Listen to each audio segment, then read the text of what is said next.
अक्षरशः यदि किसी भी आंदोलन में पालन हो रहा तो ये एकमात्र आंदोलन मुझे यहाँ दिखाई दिया जिसमें आप लोग सत्य रहित और लोकतंत्र विधिवत सारी चीजों को मानना होता आप लोगों ने दिखा दिया। पिछले लगातार एक सप्ताह से लगभग आप लोगों का ये रणनीति था और आप लोग यहाँ तक टीके हुआ और कोई हिंसात्मक अभी तक कहीं कोई रिपोर्ट नहीं है। तो ये सरकार की दम जरूर खुल रही है कि इन लोगों को उम्मीद नहीं था कि इतने दिन तक आप यहाँ पर बच जाएंगे और रहेंगे। तो आप लोगों का ये जो हौसला है और संयमित तरीके से जो आप लोग यहाँ पर बैठे हुए हैं तो बहुत लोग विभिन्न तरह का चीज आपके दिमाग में आ रहा होगा, लेकिन क्योंकि हम लोग कोर्ट के साथ साथ कोर्ट में क्या होता है सभी तरह के लोगों का आना जाना होता है।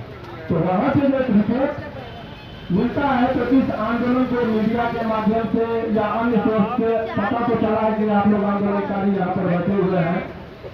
तो यहाँ पर निश्चितता और शांति दिख रही है, लेकिन सरकार का दम जरूर सुन रहा है। चर्चा और परिचर्चा हर टेबल पर हो रहा है। तो एक बात तो ये हो गई, अभी आपके जो संघ के कुछ पदाधिकारी हैं जिसमें बहुत सारे लोग गए थे हमारे पास, तो उन लोगों ने हमसे राय लिया कानूनी तौर पर क्या होगा। तो देखिए कानूनी लड़ाई बात का जब न्याय के सारे दरवाजे बंद हो जाएंगे तब हम लोग न्यायालय की तरफ रुख करेंगे। ये लोकतंत्र में बहुत सारा आप लोगों को ये सोच दिया जा रहा है कि आप आंदोलन में क्यों बैठे, तो इसका कोई एक लाइन में उत्तर होगा कि भारतीय लोकतंत्र में इंडियन कॉन्स्टिट्यूशन का आर्टिकल 19 है, इसमें सभी लोगों को शांतिपूर्ण तरीके से धरना देना संघ बनाना आपका अधिकार है और नागरिक का अधिकार बच्चे नहीं सुन सकते हैं। तो ये डराने की एक प्रवृत्ति चली है। अभी जब आप यहाँ पर धरना देना ये लोकतंत्र का एक जो मौलिक अधिकार है उसमें ये एक अधिकार निहित है जो आर्टिकल 19 में आपको right to speech and expression जो दिया गया है। तो कोई यदि पदाधिकारी आगे आपको डराते हैं शोषण करते हैं सबके ऊपर, यदि आप देखेंगे कि लोकतंत्र व्यक्तिगत जो मजबूत है और वो आधार है वो विधायिका कार्यपालिका और न्यायपालिका, तो सभी का अपना अपना जो है। लेकिन एग्जीक्यूटिव बॉडी जो है यदि वो प्रशासनिक तौर पर लोगों को डराते हैं धमकाते हैं तो सबका यदि मॉनिटरिंग करता है तो सबका फैसला करते हैं न्याय में। तो यदि ये शोकन से डराते हैं तो मुझे पता है कि आप लोगों को डरने की जरूरत नहीं है। आप किसी जज है और आपका तरीका जज है, तो यदि आप जज है और तरीका, कभी कभी क्या होता है कि यदि आपका मांग जज है और तरीका गलत हो जाता है तो फिर आप बैकफुट पर आ जाते हैं। तरीका का मतलब कि तोड़फोड़ कर दिया, हंगामा कर दिया, आगाजनी कर दिया, उससे आंदोलन कमजोर होता है। आप लोग याद करिए क्योंकि सभी लोग जनरल कॉम्पिटिशन की तैयारी करके और आप इसमें सक्षम है, कॉम्पिटेंट है, इसीलिए उस इंटेलेक्चुअल लेवल की बात को आप समझ सकते हैं। ये जो रास्ता है जब स्वतंत्रता संग्राम की जब लड़ाई चल रही थी, जब असहयोग आंदोलन अपने पूरे समाप्त करता तो 14 फरवरी घटना हो रही थी और वहां से उनको जब पीछा अपना पड़ा था गांधी जी को हिंसात्मक रूप होगा तो इसीलिए मुझे बहुत सारे लोगों ने कहा कि बहुत भीड़ है 14-15 हजार, ये 14-15 हजार का ही भीड़ नहीं है, आपके साथ पूरे बिहार का जो 8 करोड़ जाता है वो भी साथ है। और भावना स्थल से बहुत सारे लोग इधर उधर की बात करेंगे मनोबल तोड़ने के लिए, तो हजारों हिजड़ों से बढ़िया है 10 मर्दों की ही फौज। और एक चीज आपको बता दें कि आप कानूनी पहलू पर आ गए और आपकी जो मांग है उस पर क्या टेक्निकलिटी है, कानूनी पक्ष क्या कहता है, कैसे आप इस आंदोलन में सरकार के साथ हम मांग रखेंगे। तो मेरा सजेशन है आप लोगों से, सबसे पहले आपका जो मांग है कॉन्ट्रैक्चुअल बेसिस पर ये लोग बहाली कर देते हैं और बाद में एक कह देते हैं कि भाई ये टर्म कंप्लीट हो गया, अब आपकी सेवा समाप्त हो गई। तो जब आप पढ़ते हैं एक उम्र सीमा होती है सरकारी नौकरी में जाने का तय है, उस दौरान आप कॉन्ट्रैक्चुअल बेसिस पर आप ले लेते हैं और जब कहते हैं कि जब कोई काम से आप नहीं जाते हैं तो रस को पूछने और गन्ना को जो फेंक देता है वही सरकार को नीति बनती है। जब एकदम शक्ति हमारे पास है, जिस टाइम में हमारे पास वो शक्ति है कि हम सारा काम करेंगे, सारे चीजों को हम करके दूसरा भी नौकरी ले सकते थे, लेकिन ये जो रोजगार और भूख भाई का जो माहौल होता है उसको दूर करने के लिए हम इस उम्मीद पर आते हैं सरकार की नौकरी में कि भविष्य हमारा सुनिश्चित होगा।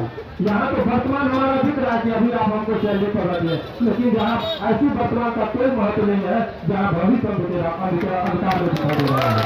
यहाँ पर ये आपका वर्तमान दिख रहा है, लेकिन भविष्य की जो चिंता है वो आपकी चिंता जाएगी।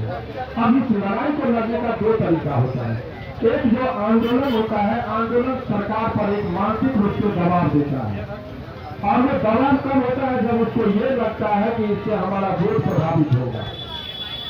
तो ये आप लोगों की रणनीति होनी चाहिए कि ये जो लड़ाई है केवल जितना विशेष सर्वेक्षण पदाधिकारी है उनकी ही लड़ाई नहीं है। यहाँ आप आए दिन देखते होंगे कि सभी लोगों को आए दिन लाठी किसने नहीं खाया। जब बीजेपी की गवर्नमेंट थी तो आरजेडी वाले लाठी खाए, जब आरजेडी के साथ महागठबंधन हुआ तो बीजेपी वाले खाए, चिराग पासवान लाठी खाए, टीचर जब आते हैं आंदोलन करने तो उनको लाठी खाना पड़ता है, छात्र जब करते हैं यूपीएससी के आंदोलन पर भी मैं स्मरण कराया था तो छात्रों को लाठी खानी पड़ी। क्यों? तो जब छात्र की लाठी जब खा रहे थे तो जो नौकरी पेशा वाले थे मुझे क्या लेगा, विद्यार्थी खा रहा है। जब आप जो जितने भी कर्मचारी यहाँ पर है, जब आप आंदोलन कर रहे हैं तो छात्र को लग रहा है कि मुझे क्या लेगा, ये इन लोगों की लड़ाई है। तो सभी जब छूटेंगे, आप लोग अलग अलग लड़ेंगे तो किसी को सफलता नहीं मिलेगी।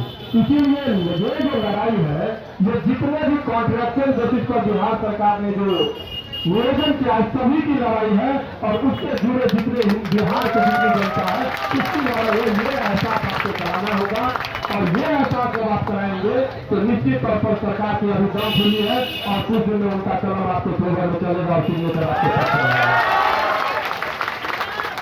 अब रही बात कोर्ट कचहरी के बारे में जो मैंने आपको बताया, कानूनी पक्ष ये है। आपका पक्ष इसलिए आप क्योंकि यहाँ पर बैठे हैं तो आपका कानूनी पक्ष पता होना चाहिए।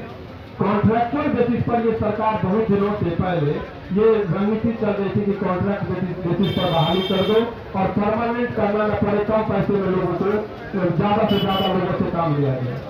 ये केस सुप्रीम कोर्ट में गया और एक लीगल केस है, आप लोग नेट पर जाके सर्च कीजिएगा, उमा देवी का केस है। तो उमा देवी के केस में माननीय सुप्रीम कोर्ट ने एक मार्गदर्शन दिया कि कोई भी ऐसा चीज जो परमानेंट नेचर का हो तो उससे आप कॉन्ट्रैक्चुअल बेसिस पर बहाली नहीं कर सकते। और सवाल ये है, कोर्ट में ये मामला जाएगा कि ये कॉन्ट्रैक्चुअल बेसिस पर जो किया है, क्या ये अमीन का काम, दाखिल खारिज का काम, क्या ये टेम्पररी है या परमानेंट है। तो जब तक ये धरती रहेगा तब तक जमीन का खरीद बिक्री होगा, दाखिल खारिज होगा। तो ये नेचर जो इस काम जो काम आप लोगों से लिया जा रहा है वो परमानेंट नेचर का है, और जब परमानेंट नेचर का है तो कॉन्ट्रैक्चुअल बेसिस पर आप इन लोगों से रोजगार नहीं दे सकते, तो परमानेंट करना पड़ेगा। तो इसीलिए आपका कानूनी पक्ष में बहुत मजबूत है, लेकिन ये बात कहाँ बोला जाएगा, ये बात बोला जाता है कोर्ट में। और ये बात बड़े ही बेबाकी से मैं कह रहा हूँ एक एडवोकेट होने के नाते कि मैं इसलिए आते ही कहा कि जब न्याय के सारे दरवाजे बंद हो जाएंगे तब आप न्यायालय की ओर देखिएगा। इसके कारण क्या है, कोर्ट में इतनी भीड़ है, नंबर पर आने में ही बहुत समय बढ़ते लग जाता, फिर लोगों में निराशा होने लगती है। न्यायालय में यदि हड़बड़ा के चले जाते हैं तो कहता है कि चलिए आपका मामला तो न्यायालय में सरकार भी निश्चित हो जाती है। तो वो गलती आप लोगों को नहीं करना है, लंबा समय लगेगा। इससे बेहतर है कि अभी सरकार का आप लोगों का जो ये आंदोलन है ये बहुत ही बेहतरीन तरीके से चल रहा है। अभी गांधी जी ने सविनय अवज्ञा आंदोलन चलाया था, उसके मूल रूप क्या थे कि हम आपका अवहेलना करेंगे लेकिन हाथ जोड़कर विनम्रता पूर्वक करेंगे। तो आप लोगों का गांधी जी का जो आंदोलन था सविनय अवज्ञा आंदोलन, वही अवज्ञा आंदोलन आप लोगों का है। सरकार ने कहा कि वोट सर्वेक्षण में तुम मिल जाओ, आप लोग हाथ जोड़कर करें तो आपके हर योजना को हम लोग पूरा करेंगे। आपने जितना हमसे काम कहा उससे बढ़ के हम हिस्सा देंगे, लेकिन हम आपके लिए चिंता कर रहे हैं तो आपका भी दायित्व बनता है जरूरत पड़ने के आप भी हमारे भविष्य की चिंता करेंगे। इसलिए सरकार से आपकी लड़ाई नहीं है, सरकार से नहीं आपकी कोई लड़ाई है। सरकार बहुत मजबूत है और सरकार से एक छोटा सा यातना है कि आप हमें परमानेंट करिए और हमारा जो रेगुलराइजेशन है वो कर दीजिए ताकि हमारा भविष्य निश्चित हो। अभी युवा अवस्था में तो हम सब काम करके कर देंगे और आज से 5 साल 10 साल बाद जब जिसका किसी 35 हो जाएगा, किसी का 40 हो जाएगा तो क्या वो कहीं पर नौकरी भी, प्राइवेट नौकरी भी नहीं मिलेगा। तो वो जो भविष्य की चिंता है उससे अवगत करा देना है सरकार को। और सविनय अवज्ञा आंदोलन जो हमने कहा, आप लोगों ने आगे की जो भी रणनीति हो, हर आदमी गुलाब का फूल लीजिए। 4 आदमी करके नेता के घर पर चले जाइए, इलेक्शन का टाइम है। 4 आदमी का इसलिए मैंने जिक्र कहा कि अगर 5 आदमी जाएंगे तो कहेगा कि VIP एरिया था, 144 धारा था, दंगा चौका लगता है। 4 आदमी करके जाएंगे, उसकी कोई औकात नहीं जनता सरकार का। और गुलाब का फूल ले जाकर मंत्री जी को दीजिए तो ये फूल है और उसमें थोड़ा सा कांटा भी है। अभी फूल दे रहे हैं और अगर हम लोग का काम नहीं हुआ तो फिर कांटा भी आपको पता चलेगा। तो सरकार के हर नीति पर आप लोग जाइए और ये शासन प्रशासन जो भी है सभी को मदद कीजिए। और जितने मीडिया कर्मी हैं इसको एक आप अलग लड़ाई करके नहीं देखिए। ये लड़ाई जो है जितने भी लोग हैं हर जगह कॉन्ट्रैक्चुअल बेसिस पर हुआ। शिक्षकों की भी नियुक्ति हुई थी कॉन्ट्रैक्चुअल बेसिस पर, परमानेंट हुआ कि नहीं, वही माधुरी का हवाला दिया गया था क्योंकि उसमें संख्या बढ़ जाता था। रणनीति तरीके से लड़े वो लोग, पेट में भी लड़े और सड़क पर भी लड़े। तो आप लोगों का भी सेम चीज है, कॉन्ट्रैक्चुअल बेसिस पर बहाली है, इसको परमानेंट करना मुख्य मांग जो और समान देखिए आर्टिकल 14 है, सभी लोग जानते हैं क्योंकि पढ़े लिखे हैं, समता का अधिकार और article in the eyes of law. तो जब समान चीज है, एक ही बिहार सरकार के अंतर्गत हम भी काम कर रहे हैं तो किसी को आप सारा प्रिविलेज दे रहे, सारी सुविधाएं दे रहे हैं और अमीर कानून वो और इत्यादि जो भी संरक्षण के कार्य लगे हैं उनके साथ आप दोहरा नीति कैसे अपना सकते हैं। तो एक एक चीज से आप लोग विधिवत तरीके से लड़ेंगे तो निश्चित तौर पर आप लोग लड़ेंगे तो निश्चित तौर पर आप लोग जीतने भी जा रहे हैं। इसलिए हौसला आप लोगों को और बढ़ाने की जरूरत है। इसलिए सभा स्थल है, कानूनी पक्ष पर और भी बहुत सारी रणनीति है जो आपके जो संघ के कुछ कर्मचारी और संघ के जो आपके पदाधिकारी है उन लोगों से हमारी बात होती रही है। उन लोगों को जो भी रहेगा क्योंकि 18 की 4 में की जाती पहले बोलने में तो सरकार सतर्क हो जाएगी। तो कानूनी तौर पर भी आप लोग बहुत मजबूत है और आप लोगों का हौसला देकर तो यही चाहते हैं कि हम मचलते हैं तो तूफान मचल जाते हैं। आप लोगों को बता रहे हैं कि हम मचलते हैं तो तूफान मचल जाते हैं, हम बदलते हैं तो भूचाल बदल जाते हैं।